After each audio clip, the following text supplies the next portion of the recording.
Hey everybody, it's Russ. Just want to make a quick AMC stock story episode, and this one is Where's My MOASS, and it's based off a Netflix documentary I watch called Pepsi, Where's My Jet. If you haven't seen it, you may want to go watch it because I'm going to talk about it and the ending a little bit. So, spoiler alert, if you have Netflix and you want to watch this documentary, please do so. If you don't have Netflix or you don't have any interest in seeing it, don't worry about it.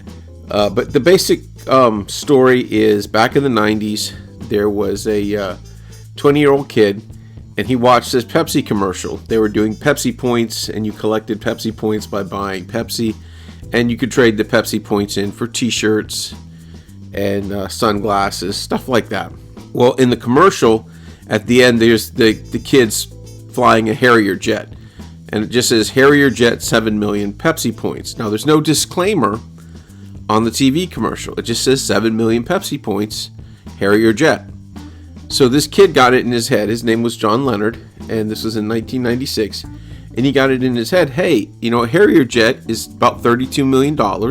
If I can get those Pepsi points, I should be able to collect my jet from Pepsi, right? There's no disclaimer. And he knew a millionaire, and he proposed it to the millionaire. They crunched the numbers, and they figured it'd take about $4.5 million to buy all this Pepsi product, hire people to harvest all the points off of it, and then, send them in and to store all this Pepsi. And then it was even a maybe whether they would actually honor this or not. So the millionaire was like, I'm not going to back this. Sorry, kid. Nice try. But John didn't give up, and later on he was looking at a brochure, and he noticed in the brochure you could buy Pepsi points for 10 cents. Now, all of a sudden, to get those 7 million Pepsi points to get the Harrier jet, they only needed to write a check for $700,000 and mail it in and ask for their jet. Well, the millionaire, he said, okay, you know what? I'll back that. And they did it. They wrote the check to Pepsi. Pepsi sent it back to him, laughed at him, said, aha, here's a couple free cases of Pepsi. Nice try. Well, anyway, they didn't give up. They took Pepsi to court. Pepsi sued them. And eventually, it ended up, in a Pepsi business meeting where they were meeting with the Pepsi lawyers and executives, and the Pepsi executives slid over a piece of paper to the kid and said, "Look, we'll pay you $750,000 to go away, right, to settle it." And the kid didn't take the offer. He wanted his jet. Either he really wanted that jet, which he kind of says in the documentary, or he thought, "Hey, it's a $32 million jet. You need to give me more than $750,000. So then it went on for another couple years, and finally did go to court. A judge, the kid and his team thought if they could get it in front of a jury, the jury would find in his favor, and he would get either the jet or the money from Pepsi. The problem is the judge decided that the judge would decide it and not a jury. So the judge decided that it wasn't a serious offer. No reasonable person, objective reasonable person, could conclude it was an actual offer. So she decided in Pepsi's favor and threw the thing out, or that was it, and it was gone. He walked away with nothing except a few years wasted and no money and whatever expenses that they had to pay. So my point in telling this story is, it was kind of a far-fetched idea. Maybe the kid had one on Pepsi, and there's enough evidence in the documentary that, Pepsi made some bad mistakes, and their advertising firm made some bad mistakes on this. But if he could go back in a time machine to that crucial moment where the people slid that offer over him, $750,000, when you're a 20-year-old kid, that's not bad money, and that can set you up for life if you know what you're doing with it. You invest it wisely. You use it to start a business, or you just invest it and live off the interest. Who knows? However, that was going to work out. But I think if he could go back in a time machine, he probably would have taken that money instead of kept fighting for that jet.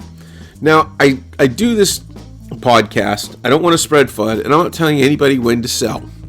But what I am saying is, as an investor, I'm speaking for myself, I'm going to have situational awareness, and more so than when I got into this play, risk assessment.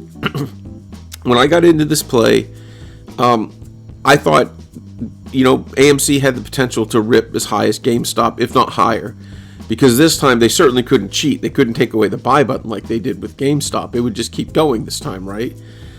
So when AMC went, I got into AMC, I started buying around $20 and it went up to $65. But I didn't sell because I saw everybody saying, oh, this is going to go to $100,000, $5,000 a year, $100,000 a share.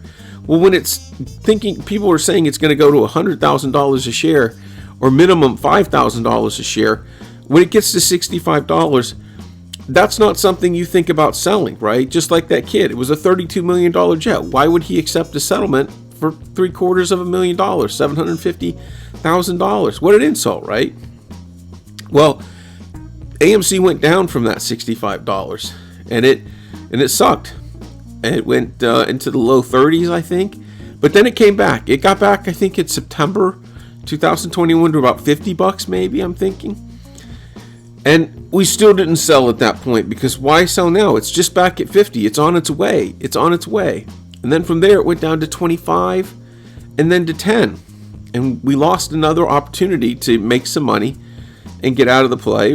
And then everything started building towards APE. When APE was announced and Check and Pounce and all of that, it get enough momentum, and we had been averaging down. We were buying a lot of $10 AMC, so that when it went back to $25 on the eve of APE, we could have at least gotten our cash investment back or gotten something. But we wanted the APE. We were there, and we held. And then, of course, AMC just got completely decimated by APE. We all know that story, unfortunately. But again, I hung in with the play. And when APE dipped down really low, and listen, I know a lot of people love him or hate him.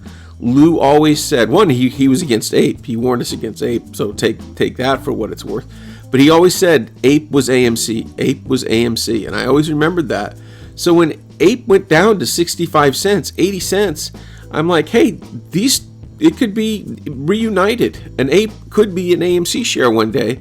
So I can pick up, I originally got in at $20. Well, now I can buy AMC shares for 65 cents, 80 cents, $1, $1.25. And I just kept grabbing them. Every day it was low, I kept grabbing them until, one day I think I bought like 400 shares at 80 cents. And then the next day, that's when they announced that there was going to be a vote in the future to merge them. And of course it jumped. And I bought a few more times since then. So now we're on the eve of APE, running. And I've made good money on the APE that I bought cheap. And that's why I'm a yes vote. I want to see them, reunited. And that's why I'm a yes vote. No one's paying me to do it. It's in my financial interest as an AMC investor that bought APE. So that's why I'm a yes vote on them coming together. And the fact that does the reverse split make me a little nervous? Yes, but it's all or nothing. So I can't not vote yes, but that's why I am where I'm at. So there's a lot of talk this week. If you watch Ant Trades, and he's saying, he's looking at the charts. He thinks AMC could go to all-time highs this week, potentially to $140 a share. So if it does that, what are you going to do? If AMC goes to $140 a share, and APE you would think would follow to some, I don't know what it would follow to. Right now it's half of AMC. So if it was half of AMC at $140, APE would be $70, maybe $40. Who knows? I'm just guessing. It's just pure speculation. I have no idea. Maybe it would stay at $3. I don't know. But if they ran like that, would you pull the trigger? Would you sell? Would you sell some? Would you sell all? Knowing that this is probably going to dip right back down. But if your mindset, if you're one of the apes that really believe it's going to go to $100,000 on the short squeeze, are you just going to hold? You might, and you can. It's your investment. Do whatever you want. I just know for me mentally, if it gets to $140, I got to be thinking about selling something. I'm not going to be a bag holder again and hold this thing, go down to 5. And if you really believe that the reverse split is going to kill AMC and they're going to short it down once the split happens, and they might. I agree with you. It makes me nervous as hell too. They've done it to us from 65 all the way down. Why wouldn't they do it again? But if you really believe that, then make your move accordingly. It looks like it's probably going to be a yes vote. I'm not saying that just because I want to vote yes. You have a huge stake of it with the hedge fund. I think it's Antera that bought it, and that was conditioned on them voting yes. So that's a huge block right there. Every poll I've seen, and again, it's not scientific.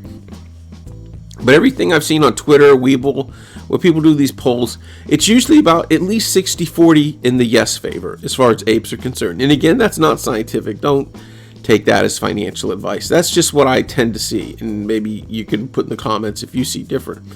And I know a lot of people are upset. A lot of people want no. They think this is going to kill the MOASS. They say it's going to kill the MOASS. And listen, I want the MOASS as much as anybody. I want to sit there and I want to watch this ticker race up as high as it can go. But understand this, just like that jet was not guaranteed for that kid. He thought it was because they put the offer out there. There was no disclaimer. Legally, maybe he deserved that jet. But there were a lot of things standing in the way between him watching that commercial and him sitting in that jet. So if you think AMC is going to go to $100,000 a share, there's a lot of things that are going to happen between you spreading that meme or spreading that hashtag and actually collecting $100,000 per share. Again, look at what that judge said. Would any objective, reasonable person conclude that AMC is worth a stock that you bought at what? $5, $10, $20, $50 is worth $100,000 a share? I'm not saying it would come to that, but that's the same situation. That, at a certain point, when they slide that offer to you, sometimes it's wise to take the money. Sometimes it's not. And I'm not telling you to sell early. All I'm saying to you is have situational awareness so that when things come down, and they come down fast, the education I've gotten in the last 2 years is I've watched pump and dumps and these things go up, that, you have your moment when these things are at their peak. And they last maybe a minute or two, if that, and then they go down. You have your moment to sell. And God help you if you don't take advantage of that. Maybe you can still sell for money, but it's not the maximum money that you could have. So going into this week, think about that kid. And, yes, we want the MOASS. Is the MOASS absolutely guaranteed to happen? No, it's not. It's a corrupt play. Listen, I wish it wasn't. This whole system is corrupt, and I don't know if they'll ever give us our jet, right? We saw the commercial. There was no disclaimer. Hey, they were shorting this company down. They've created billions of, counterfeit illegal shares. They need to cover those. And when they do, it should skyrocket. And as long as most of us hold, it should go to 100,000. But will that happen? Will it work out? That's the bet. Maybe you sell some, you hold on to others, whatever you want to do. It's your money, it's your investment. But if you've been on this journey with me, if you've listened to the AMC stock story, if you watch my AMC YouTube videos, I just want to let you know where I'm personally at, and that if this thing rockets up this week to $140, I'm not going to be holding it in hopes of $100,000 and then watch it go right back down to, $35, $25, $10, $15, $5 a share. I just can't see that happening again. I'm not putting my family through another 2 years of this. So you do what you want to do. If you want to watch that documentary on Netflix, Pepsi, Where's My Jet? It's out there. But good luck to you. Again, your investment, your money, your decision, your vote. Do whatever you want. It's just that if you've been following me, I wanted to be honest and transparent about where my head is at right now. And if AMC rockets to $140 a share, and APE follows to, half that or something, I'm probably going to hit that sell button. But who's to say, right?